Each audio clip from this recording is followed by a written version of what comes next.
जय श्री कृष्णा। आप सभी का दिन शुभ और मंगलमय हो। कान्हा जी की कृपा आप और आपके परिवारजनों पर सदा बनी रहे। आज सुनिए कार्तिक मास महात्म्य में आगे की कथा। आज रसपान कीजिए कार्तिक मास महात्म्य के अध्याय 29 का। इसके अलावा आप सुनेंगे कार्तिक मास में अनिवार्य रूप से सुनी जाने वाली चिड़ा और चिड़ी की कहानी, जो कि कार्तिक पूर्णिमा के अगले दिन यानी कि पड़वा वाले दिन सुनी जाती है। एक समय महाराज पृथु ने देवर्षि नारद से पूछा, देवर्षि, मैंने सुना है कि जय और विजय भी भगवान विष्णु के द्वारपाल हैं। उन्होंने अपने पूर्व जन्म में ऐसा कौन सा पुण्य किया था कि जिससे भगवान के समान रूप धारण करके वे वैकुंठ धाम के द्वारपाल हुए। तब देवर्षि कहने लगे, हे राजन, पूर्व काल में तृणबिंदु की कन्या देवहूति के गर्भ से महर्षि कर्दम की दृष्टि मात्र से 2 पुत्र उत्पन्न हुए। उनमें से बड़े का नाम जय और छोटे का नाम विजय हुआ।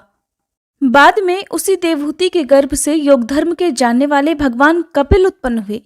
जय और विजय सदा भगवान की भक्ति में लीन रहा करते थे। वे नित्य अष्टाक्षर मंत्र का जप और वैष्णव व्रतों का पालन करते थे। एक समय राजा मरुत ने उन दोनों को अपने यज्ञ में बुलाया। वहां जय ब्रह्मा बनाए गए और विजय आचार्य। उन्होंने यज्ञ की संपूर्ण विधि पूर्ण की। यज्ञ के अंत में अभवृत स्थान के बाद राजा मरुत ने उन दोनों को बहुत सारा धन दिया।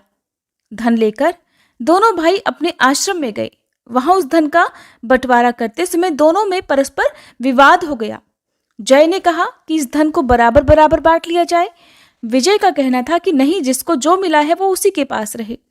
तब जय ने क्रोध में आकर लोभी विजय को श्राप दे डाला कि तुम ग्रहण करके देते नहीं हो, इसलिए ग्राह अर्थात मगरमच्छ हो जाओ।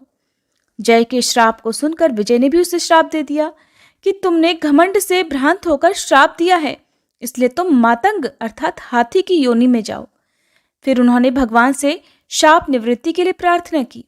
श्री भगवान कहने लगे कि तुम दोनों ही मेरे भक्त हो, तुम्हारा ये वचन तो कभी असत्य नहीं होगा। तुम दोनों अपने ही द्वारा दिए गए श्रापों को भोग कर फिर बाद में मेरे धाम को प्राप्त हो जाओगे। ऐसा कहकर भगवान विष्णु अंतर ध्यान हो गए। तदंतर वे दोनों गंडकी नदी के तट पर ग्राह और गज हो गए।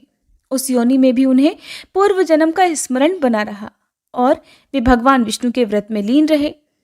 किसी समय वह गजराज कार्तिक मास में स्नान के लिए गंड नदी में गया तो उस समय ग्राह ने श्राप के कारण को स्मरण करते हुए उस गज को पकड़ लिया। ग्राह अर्थात मगरमच्छ से पकड़े जाने पर गजराज ने भगवान नारायण का स्मरण किया। तभी भगवान विष्णु शंख चक्र और गदा धारण किए वहां प्रकट हो गए। उन्होंने चक्र चलाकर ग्राह और गजराज का उद्धार किया और उन्हें अपने ही जैसा रूप देकर वैकुंठ धाम को ले गए। तब से वह स्थान हरिक्षेत्र के नाम से प्रसिद्ध है। वे ही दोनों विश्वविख्यात जय और विजय हैं जो भगवान विष्णु के द्वारपाल हुए हैं। हे राजन, अब ईर्ष्या और द्वेष का त्याग करके सदैव भगवान विष्णु के व्रत में लीन रहना चाहिए। समदर्शी बनना चाहिए। कार्तिक, माघ और वैशाख के महीने में सदैव प्रातःकाल स्नान करना चाहिए। एकादशी व्रत के पालन में स्थिर रहना चाहिए। तुलसी जी के बगीचे की रक्षा करनी चाहिए। ऐसा करने से तुम भी शरीर का अंत होने पर भगवान विष्णु के परम पद को प्राप्त हो जाओगे। भगवान विष्णु को संतुष्ट करने वाले तुम्हारे इस व्रत से बढ़कर न यज्ञ है, न दान है और न ही तीर्थ आदि हैं। देवर्षि नारद ने कहा, हे राजन, धर्मदत्त को इस प्रकार उपदेश देकर वे दोनों विमानचारी पार्षद उस कलह के साथ वैकुंठ धाम को चले गए। धर्मदत्त जीवन भर भगवान के व्रत में स्थिर रहे और देहावसान के बाद उन्होंने अपनी दोनों पत्नियों के साथ वैकुंठ धाम की प्राप्ति कर ली। राजा पृथु ने कहा, हे देवर्षि, आपने कलह द्वारा मुक्ति पाए जाने का वृतांत मुझसे कहा जिसे मैंने ध्यानपूर्वक सुना। हे देवर्षि, ये काम उन 2 नदियों के प्रभाव से हुआ था। कृपया ये मुझे बताने की कृपा कीजिए। नारद जी बोले, हे राजन, कृष्णा नदी साक्षात भगवान श्री कृष्ण महाराज का शरीर और वेणी नामक नदी भगवान शंकर का शरीर है। इन दोनों नदियों के संगम का महात्म्य श्री ब्रह्मा जी भी वर्णन करने में समर्थ नहीं है। फिर भी क्योंकि आपने प्रश्न पूछा है, इसलिए आपको इनकी उत्पत्ति का वृतांत सुनाता हूं, ध्यानपूर्वक सुनिए। चक्षु मनवंतर के आरंभ में ब्रह्मा जी ने सही पर्वत के शिखर पर यज्ञ करने का निश्चय किया। वह भगवान विष्णु, भगवान शंकर और समस्त देवताओं सहित यज्ञ की सामग्री लेकर उस पर्वत के शिखर पर गए। महर्षि भृगु आदि ऋषियों ने ब्रह्म मुहूर्त में उन्हें दीक्षा देने का विचार किया। फिर भगवान विष्णु ने ब्रह्मा जी की भार्या त्वरा को बुलाया। वह बड़ी धीमी गति से आ रही थी। इसी बीच में भृगु जी ने भगवान विष्णु से पूछा कि हे प्रभु, आपने त्वरा को शीघ्रता से बुलवाया था, फिर भी वह क्यों नहीं आई? तब तक तो ब्रह्म मुहूर्त का समय भी निकल जाएगा। तब भगवान विष्णु बोले कि अगर त्वरा यथा समय यहाँ नहीं आती है तो आप गायत्री को ही स्त्री मानकर दीक्षा विधान कर दीजिएगा। क्या गायत्री पुण्य कर्म में ब्रह्मा जी की स्त्री नहीं हो सकती? नारद जी ने कहा, हे राजन, भगवान विष्णु की इस बात का समर्थन भगवान शंकर ने भी किया। ये बात सुनकर भृगु जी ने गायत्री जी को ही ब्रह्मा जी के दाईं ओर बिठाकर दीक्षा विधान आरंभ कर दिया। जिस समय ऋषि मंडल गायत्री जी को दीक्षा देने लगा, उसी समय त्वरा भी यज्ञ मंडल में आ पहुंची। ब्रह्मा जी के दाईं ओर गायत्री जी को बैठा देखकर ईर्ष्या से कुपित होकर त्वरा बोली कि जहां अपूज्यों की पूजा और पूज्यों की अप्रतिष्ठा अर्थात अपमान होता है, वहां पर दुर्भिक्ष, मृत्यु और भय तीनों अवश्य ही हुआ करते हैं। ये गायत्री ब्रह्मा जी की दाईं ओर मेरे स्थान पर विराजमान हुई है, इसलिए यह अदृश्य बहने वाली नदी होगी। आप सभी देवताओं ने बिना विचारे इसे मेरे स्थान पर बिठाया है, इसलिए आप सभी जड़ रूप नदियां हो जाएंगे। नारद जी राजा पृथु से बोले, राजन, इस प्रकार त्वरा के श्राप को सुनकर गायत्री जी क्रोध से आग बबूला होकर अपने होठ चबाने लगी। देवताओं के मना करने पर भी उन्होंने उठकर त्वरा को श्राप दे डाला। गायत्री बोली, त्वरा, जिस प्रकार ब्रह्मा जी तुम्हारे पति हैं, उसी प्रकार मेरे भी पति हैं। तुमने तो व्यर्थ ही श्राप दे डाला है, इसलिए तुम भी नदी हो जाओ। इस प्रकार श्राप सुनते ही सभी देवी देवताओं में खलबली मच गई। सभी देवता त्वरा को साष्टांग प्रणाम करके बोले, हे देवी, तुमने ब्रह्मा आदि समस्त देवताओं को जो श्राप दिया है वो उचित नहीं है, क्योंकि अगर हम सब जड़ रूप नदियां हो जाएंगे तो फिर निश्चय ही ये तीनों लोग तो बच नहीं पाएंगे। क्योंकि ये श्राप तुमने बिना विचार करके दिया है, इसलिए ये श्राप तुम वापस ले लो। त्वरा ने कहा, हे देवगणों, आपके द्वारा यज्ञ के आरंभ में गणेश पूजन ना किए जाने के कारण ही ये विघ्न उत्पन्न हुआ है और मेरा ये श्राप कदापि खाली नहीं जा सकता। इसलिए आप सभी अपने अंगों से जड़ीभूत होकर अवश्यमेव नदियां बनोगे। हम दोनों सौतने भी अपने अपने वंशों में पश्चिम में बहने वाली नदियां बनेंगी। नारद जी राजा पृथु से बोले, हे राजन, त्वरा के ये वचन सुनकर भगवान विष्णु, शंकर आदि सभी देवता अपने अपने अंशों से नदियां बन गए। भगवान विष्णु के अंश से कृष्णा, भगवान शंकर के अंश से वेणी और श्री ब्रह्मा जी के अंश से कुकुदमवती नामक नदियां उत्पन्न हो गई। समस्त देवताओं ने अपने अंशों को जड़ बनाकर वहीं सही पर्वत पर फेंक दिया। फिर उन लोगों के अंश पृथक पृथक नदियों के रूप में बहने लगे। देवताओं के अंशों से सहस्त्रों की संख्या में पश्चिम की ओर बहने वाली नदियां उत्पन्न हो गईं।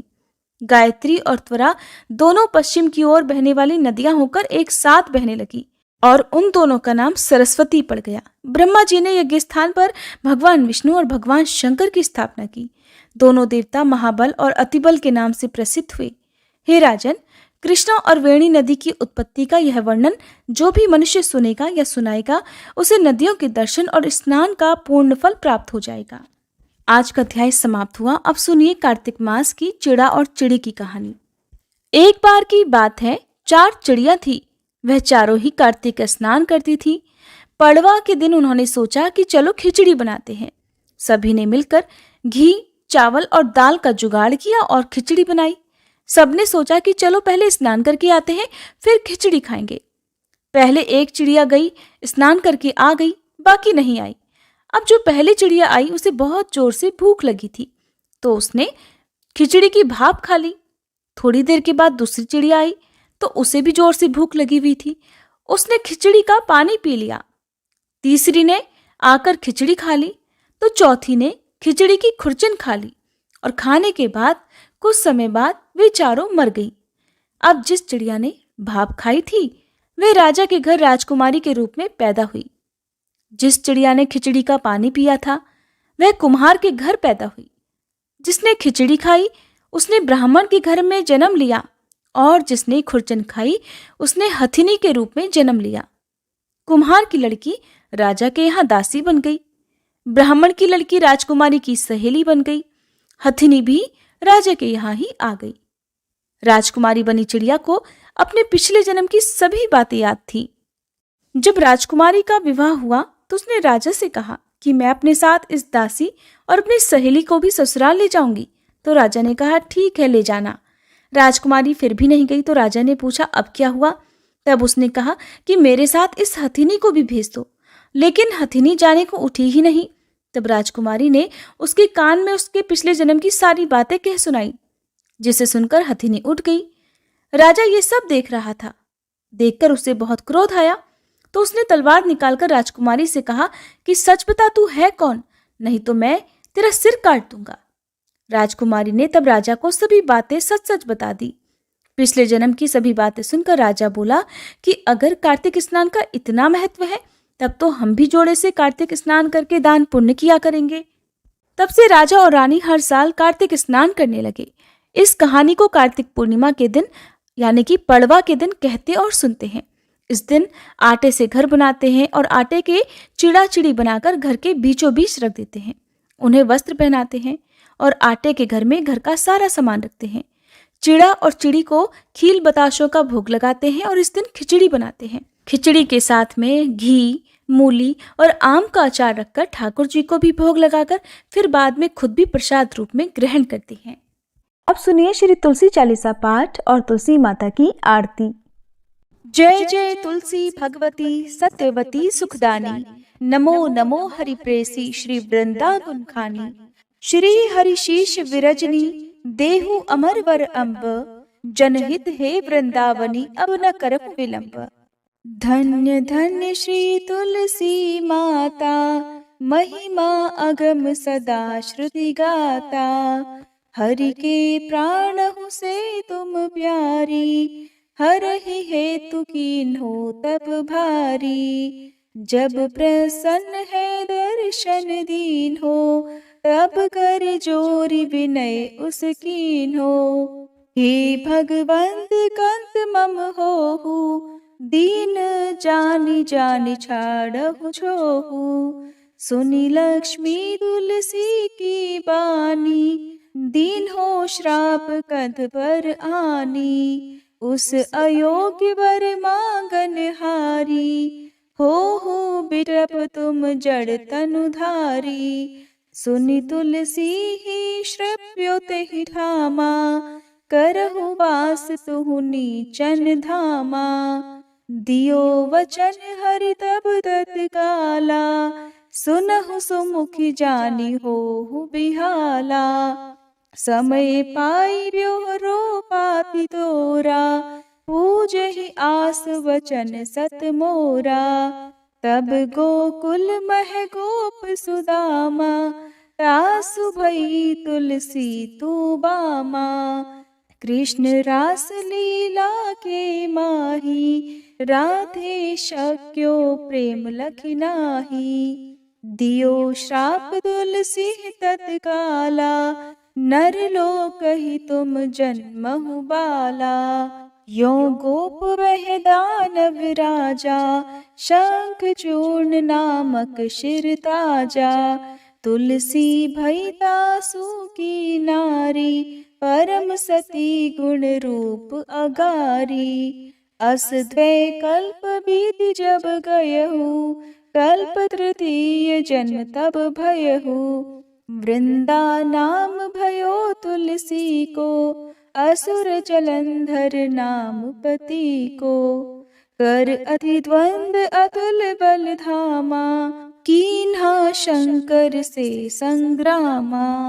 जब निज सैन्य सहित शिव हारे, मरहि न तब हर हर ही पुकारे। पतिव्रता वृंदाती नारी, को न सके पति संहारी।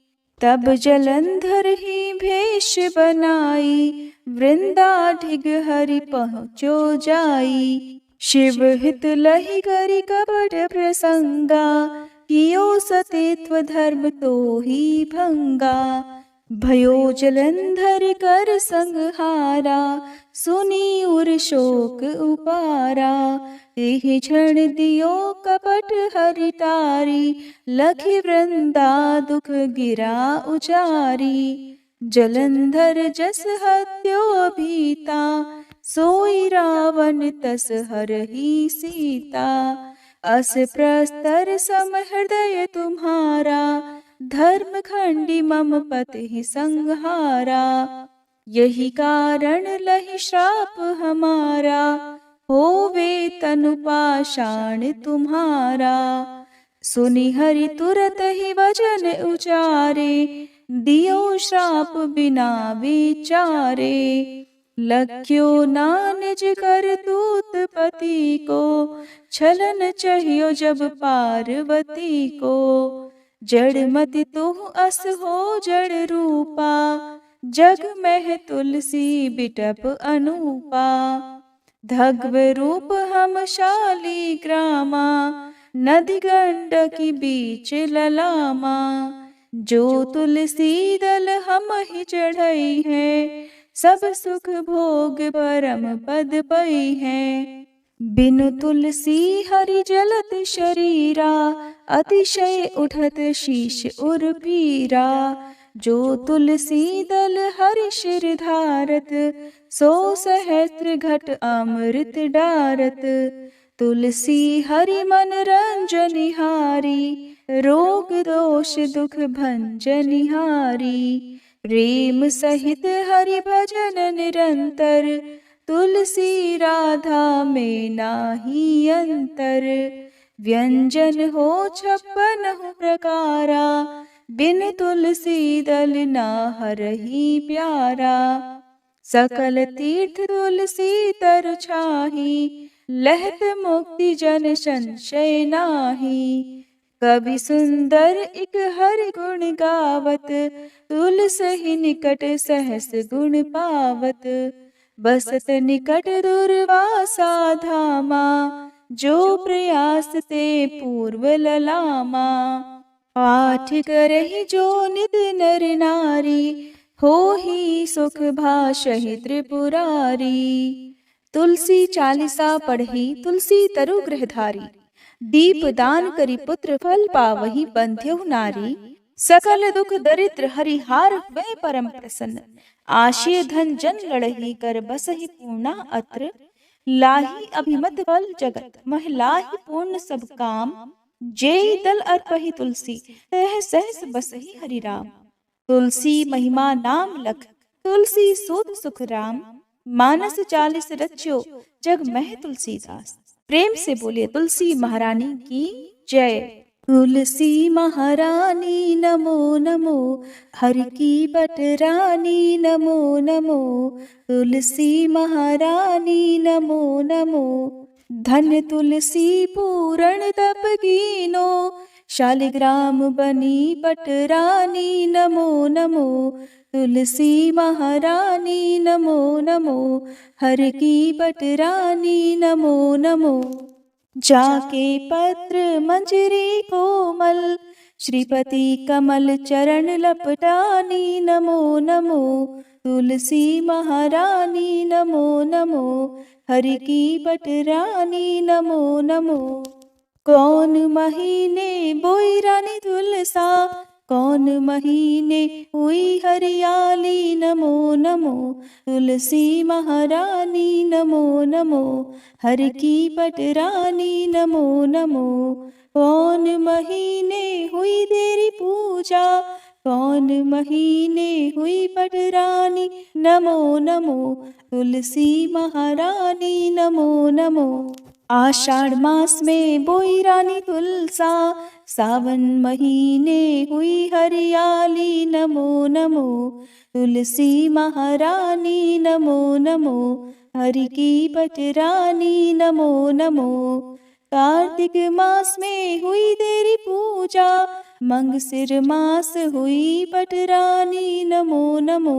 तुलसी महारानी नमो नमो, हरि की बटरानी नमो नमो। धूप दीप नैवेद्य आरती, पुष्पन की वर्षा बरसानी नमो नमो, तुलसी महारानी नमो नमो, हर की पटरानी नमो नमो। 56 भोग 36 व्यंजन, बिन तुलसी हरि एक न मानी नमो नमो, तुलसी महारानी नमो नमो, हरि की पटरानी नमो नमो। जो तुलसी को सवेरे गाए, श्री कृष्ण के दर्शन पाए नमो नमो, तुलसी महारानी नमो नमो, हर की पटरानी नमो नमो। जो तुलसी को दोपहर गाए, खीर खांड का भोग लगाए नमो नमो, तुलसी महारानी नमो नमो, हर की पटरानी नमो नमो। जो तुलसी को सांझ को गाए, श्री कृष्ण की आरती उतारे नमो नमो, तुलसी महारानी नमो नमो, हर की पटरानी नमो नमो। जो तुलसी को रात को गाए, श्री कृष्ण के चरण दबाए नमो नमो, तुलसी महारानी नमो नमो, हर की पटरानी नमो नमो। सब सखी मैया तेरो यश गावे, भक्ति दान दी जय महारानी नमो नमो, तुलसी महारानी नमो नमो, हर की पटरानी नमो नमो, तुलसी महारानी नमो नमो, हर की पटरानी नमो नमो।